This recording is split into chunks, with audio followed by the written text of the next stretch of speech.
নীলফামারীর জলঢাকায় এক স্কুল কক্ষ থেকে পাওয়া গেছে দুস্থদের জন্য বরাদ্দকৃত বিপুল পরিমাণ ঈদুল আজহা উপলক্ষে বিতরণকৃত ভিজিএফ কার্ডের চাল।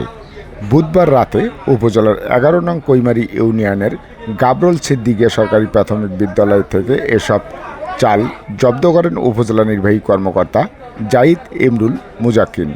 এ সময় থানা অফিসার ইনচার্জ আরজু মোহাম্মদ সাজ্জাদ হোসেন ও স্থানীয় সাংবাদিক সহ এলাকাবাসীরা উপস্থিত ছিলেন।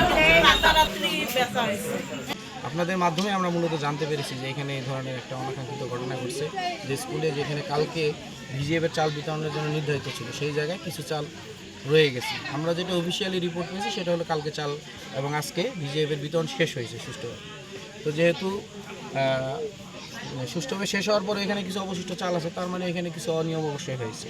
যে এই ঘটনাটার জন্য যারা দায়ী তাদের বিরুদ্ধে ব্যবস্থা নেওয়ার জন্য আমরা একটা তদন্ত কমিটি করে তদন্ত প্রতিবেদন প্রাপ্তি সাপেক্ষে ব্যবস্থা করব।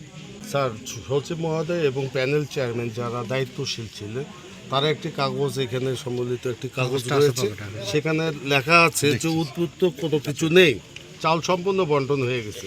কিন্তু আপনি যে এসে দেখতে পেলেন যে চাউল আছে, আপনাকে কি মৌখিকভাবে বা আনঅফিসিয়ালি বা অফিসিয়ালি এটা মেসেজ দিয়েছে যে চালটা আছে? না, এই ধরনের কোনো মেসেজ নাই। মেসেজ থাকলে তো আপনারা জানানোর আগে আমি জানতে পারতাম।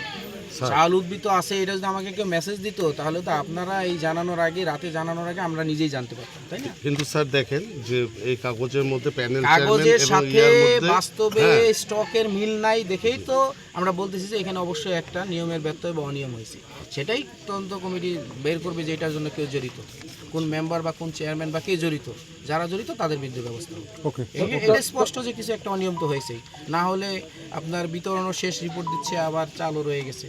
চাবি চেয়ারম্যানের কাছে, হ্যাঁ চেয়ারম্যানের কাছে ছিল।